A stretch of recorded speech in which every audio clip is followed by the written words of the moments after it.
Hello student, welcome to college study Delhi university. So आज की video में हम डिस्कस करने वाले हैं आपके fourth semester of the BCom honours का स्ट्रक्चर। मतलब कौन कौन से आपके सब्जेक्ट हैं, डीएससी को क्या है, जी क्या आप ले सकते हैं, डीएसई में आपको क्या चॉइस मिल रही है, सेक वेक के बारे में सारी चीज़ें बहुत डिटेल में डिस्कस करेंगे। बिकॉज आपको पता है कि न्यू एजुकेशन पॉलिसी के अंदर अगर आपने थोड़ी सी भी मिस्टेक करी तो हो सकता है आपकी जो माइनर की डिग्री है वो आपको ना मिले, हो सकता है मेजर की डिग्री में दिक्कत आ जाए। तो सारी चीज़ें बड़ी डिटेल में हम पढ़ने वाले हैं और देखने वाले हैं कि किस तरीके से आपको सब्जेक्ट लेने चाहिए, कौन से सब्जेक्ट आपके लिए बेनिफिशियल है क्योंकि आप बीकॉम ऑनर्स से हैं। चलिए शुरू करते हैं। देखो, जो आपके कोर्स की फाउंडेशन है ना, उसके अंदर आपके तीन तो है डीएससी। डीएससी कौन से सब्जेक्ट होते हैं? डीएससी वो सब्जेक्ट हैं जो आपके कंपलसरी सब्जेक्ट हैं। तो आपके तीन डीएससी कौन कौन से हैं? एक तो बिजनेस स्टार्ट है, उसके बाद कॉस्ट अकाउंटिंग है और एक इंटरनेशनल बिजनेस है। ये तीन आपके डीएससी सब्जेक्ट हैं। ठीक है। अगर मैं बिजनेस स्टार्ट की बात करूं तो बिजनेस स्टार्ट में आप क्या देखेंगे कि किस तरीके से आपको कोई भी क्वांटिटेटिव इन्फॉर्मेशन को एनालाइज करके डिसीजन लेना है। यहाँ पे बहुत सारे डेटा होगा, उसको इंटरप्रेट करने पे आपको ध्यान देना होगा, प्रोबेबिलिटी देखनी होगी, स्टैटिकल प्रोजेक्टिंग वगैरह आपको देखना होगा।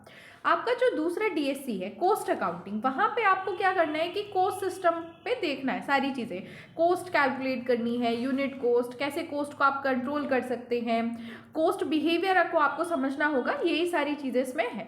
देन आपका जो तीसरा डीएससी है इंटरनेशनल बिजनेस, ये जो डीएससी है ये पूरा थ्योरी होगा आपका। ठीक है। और यही आपका एक प्लस पॉइंट है, काफ़ी स्कोरिंग भी रहता है बिकॉज थ्योरी है।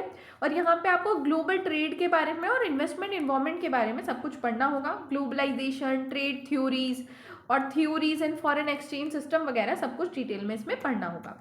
इसके अलावा अगर मैं आगे चलूँ तो आपका बिजनेस स्टार्ट में ये पूरा सिलेबस होने वाला है। गाइस, मैं सिलेबस की एक अलग से वीडियो बनाऊंगी जिसमें मैं आपको इंपॉर्टेंट बुक्स वगैरह भी बताऊंगी और किस तरीके से आपको कौन से सब्जेक्ट को अप्रोच करना है।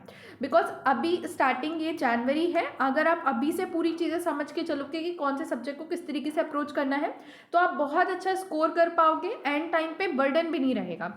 तो सिलेबस की वीडियो अलग से मैं लेके आऊँगी। यहाँ पे जस्ट समीशन में आपको बता देती हूँ कि प्रोबेबिलिटी और डिस्ट्रीब्यूशन वाली यूनिट है जिसमें बेस थ्योरम वगैरह आपको मिलेंगी, कोरिलेशन रिग्रेशन देखने को मिलेगा, टाइम सीरीज एनालिसिस है, इंडेक्स नंबर वगैरह है, और आपका इसमें प्रैक्टिकल कंपोनेंट भी होगा जो कि आपका स्प्रेडशीट आर वगैरह पे होगा। ठीक है। इसको भी बताएंगे प्रैक्टिकल कंपोनेंट को, और प्रैक्टिकल कंपोनेंट की वीडियोस भी मैं लेके आऊंगी जैसे पिछली बारी थर्ड सेमेस्टर में मैं लेके आई थी।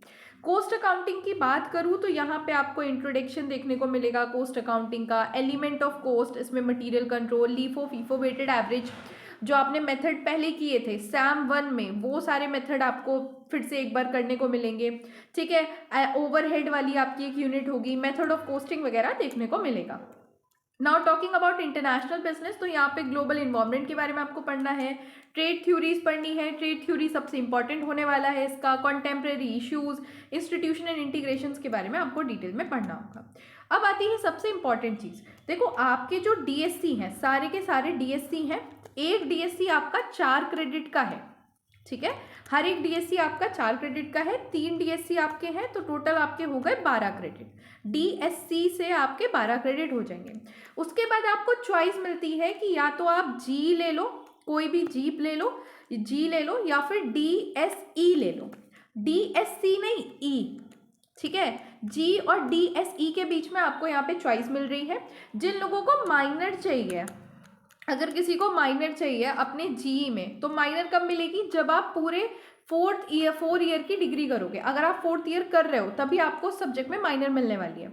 अगर जिनका प्लान नहीं है 4 ईयर करने का, 4th ईयर करने का, माइनर लेने का, तो वो तो कोई सी भी चीज़ ले सकते हैं जो उन्हें हल्की लग रही हो। जी ले लो या डीएससी ले लो, जो भी आपको ठीक लग रहा हो। जिनका माइनर का सीन है तो वो अपना जी ही कंटिन्यू करें, जो जी आपने पहले से फर्स्ट सेमेस्टर से लेके रख रखा है उसी जी को आप कंटिन्यू करें। ठीक है। तो जी में आपके कौन कौन से सबसे बेस्ट सब्जेक्ट रहेंगे, एक तो इकोनॉमिक्स रहेगा, basic start of economics, religious tradition Indian सब कॉन्टिनेंट, हिस्ट्री रहेगा, इंग्लिश आपका हो सकता है, पॉलिटिकल साइंस हो सकता है, मैथमेटिक्स हो सकते हैं। देखो कॉलेज टू कॉलेज कौन सा जी आपको ऑफर किया जा रहा है वो डिफर करता है, ठीक है। हो सकता है पॉलिटिकल साइंस में किसी को कोई और सा जी उसका कॉलेज ऑफर कर रहा हो, मतलब पॉलिटिकल साइंस का ही सब्जेक्ट दूसरा होगा, ज़रूरी नहीं वेस्टर्न पॉलिटिकल फिलॉसफी हो, वो आपके कॉलेज पे ही डिपेंड करता है। और आपका जी भी आपका 4 क्रेडिट का होता है, ठीक है। उसके अलावा जो मैं बात करूँ DSE की, तो आपको जो DSE ऑफर हो रहा है 4th सेमेस्टर में, ठीक है, 4th ईयर नहीं 4th सेमेस्टर में जो आपको DSE ऑफर हो रहा है वो आपका ह्यूमन रिसोर्स डेवलपमेंट है, ठीक है।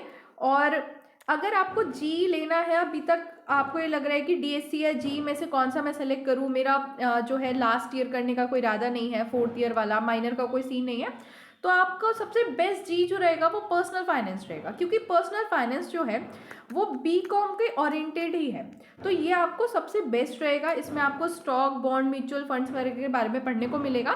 तो नॉलेज बेस अगर आप लेना चाहते हैं, कॉमर्स बेस लेना चाहते हैं, कॉमर्स ओरिएंटेड, तो आप पर्सनल फाइनेंस ले सकते हैं, बहुत ही बढ़िया आपका जी ये रहेगा। उसके अलावा सेक, हर बार जैसे कि आप स्टार्टिंग से देखते ही आ रहे हो, आपको AEC, सैक, वैक में आपको चूज़ करना पड़ता है। AEC तो फिर भी आपको अलॉट हो जाता है, बट सैक वैक आपको खुद से देखना पड़ता है। तो स्किल एनहांसमेंट कोर्सेज में आपके क्या क्या बेस्ट ऑप्शन हैं, जो मेरे according being a BCom honours student आपको ले लेने चाहिए, बिकॉज ये बाद में भी आपको हेल्प करेंगे और आपकी डेवलपमेंट में बहुत इंपॉर्टेंट रहेंगे। पहला तो डिजिटल मार्केटिंग है, ठीक है, इसमें आपको search engine optimisation, advertising, email marketing के बारे में पढ़ाया जाएगा। इसके अलावा बेसिक IT टूल है जिसके अंदर आपको स्प्रेडशीट सिखाई जाएगी, और अगर आप स्प्रेडशीट यहाँ पे सीखते हो तो आपको जो आपका स्टार्ट वाला है उसमें भी काम आ जाएगा, ठीक है। सोशल मीडिया मार्केटिंग है, इसमें आपको फेसबुक पे कैसे कैंपेन होता है, लिंक्डइन पे, यूट्यूब पे, वो सब सिखाया जाएगा। देन बिजनेस कम्युनिकेशन है, जहाँ पे आप रिपोर्ट कैसे लिखते हो, मिनट्स कैसे तैयार करते हो मीटिंग्स की, वो सब आपको सिखाया जाएगा। और आपको पता होगा, या मैं बता देती हूँ, कि जो सेक है आपका वो 2 क्रेडिट का होगा, ठीक है। DSE और DSC जी वगैरह आपका 4 क्रेडिट का होता है, सैक वैक AEC आपका 2 क्रेडिट का होता है, ठीक है। और इसके अलावा आप कम्युनिकेशन एंड कल्चर भी ले सकते हो। कम्युनिकेशन एंड कल्चर एक ऐसा सेक है जो आपके खुद के डेवलपमेंट में हेल्प करेगा, ठीक है। तो पर्सनल ग्रोथ वगैरह आपकी इसमें रहेगी, तो आप इसे ले सकते हो, ठीक है। नाउ AEC की बात करें तो आपके पास हमेशा 2 ही AEC आपके पास होते हैं, या तो आप इन्वायरमेंटल साइंस आपको मिलती है या फिर लैंग्वेज मिलती है। लैंग्वेज आप अपने अकॉर्डिंग देख सकते हो, जिसने हिंदी पढ़ी है उसके हिसाब से उसे हिंदी मिल जाती है, वरना इन्वायरमेंटल साइंस मिलती है तो आपको थ्योरी एंड प्रैक्टिस सेकेंड मिलेगा, जिसके अंदर आपको global issues, biodiversity conservation, human community impact, environmental laws के बारे में पढ़ना होगा, ठीक है।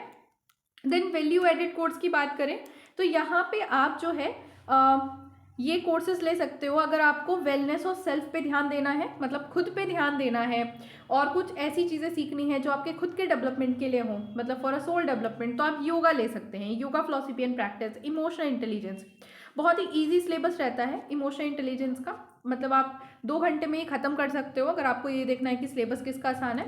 पंचकोश आप ले सकते हो, हॉलिस्टिक पर्सनैलिटी डेवलपमेंट, पंचकोश भी मैंने कराया हुआ है, ठीक है। और इतना हार्ड नहीं आता इसका, बट हाँ थोड़ा आपको याद करने में दिक्कत आ सकती है क्योंकि टर्म्स काफ़ी अलग रहती हैं। अगर आप सिविल रिस्पॉन्सिबिलिटी के बारे में जानना चाहते हो तो आप कॉन्स्टिट्यूशनल वैल्यू ले सकते हो।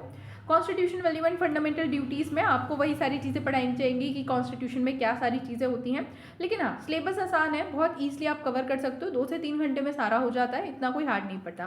फाइनेंशियल लिटरेसी रह सकते हो, फाइनेंशियल लिटरेसी आपकी इसलिए बेस्ट रहेगी क्योंकि आप BCom से हैं तो आपको फाइनेंस के बारे में पढ़ना बेस्ट रहेगा, तो आप ये ले सकते हो। अगर कल्चर और हेरिटेज के बारे में जानना चाहते हो तो रीडिंग इंडियन फिक्शन ले सकते हो इंग्लिश के अंदर, ठीक है। भक्ति ट्रेडिशन ले सकते हो, ये हिंदी में है, तो आप ये सारी चीज़ें कंसिडर कर सकते हो। अगर मैं देखना चाहूँ कि आपके लिए बेस्ट कोर्स कौन सा होगा, तो बेस्ट कोर्स आपका for a VAC is financial literacy, सबसे बेस्ट रहेगा, आपको फाइनेंस की पूरी नॉलेज ये प्रोवाइड करेगा। सैक में आप ले सकते हो फाइनेंस फॉर एवरीवन, बेस्ट है, फाइनेंस के बारे में सब कुछ बताएगा। और जी में पर्सनल फाइनेंस आप ले सकते हो। तो ये मैं बता रही हूँ आपको from the point of view of BCom student. अगर आप BCom ऑनर्स या BCom प्रोग्राम के स्टूडेंट भी हैं तो आप इनको ले सकते हैं, कंसिडर कर सकते हैं, बहुत ही सही आपका रहेगा। ठीक है। लेकिन अगर आप इंडियन नॉलेज सिस्टम के बारे में जानना चाहते हैं, एंशियंट विजडम के बारे में जानना चाहते हैं, जैसे कुछ बच्चे होंगे जिन्हें एंशियंट विजडम के बारे में जानने की बहुत ही उत्सुकता होगी या बहुत लगाव होगा उस तरफ, तो आप एएसी में संस्कृत ले सकते हैं। इंग्लिश आप पढ़ सकते हैं जी का, Indian classic literature, Mahabharat, Kalidas, ये सब। आप हिस्ट्री ले सकते हैं जी में, और पंचकोश ले सकते हैं आप वैक में। ये आपको बहुत ही हेल्प करेगा।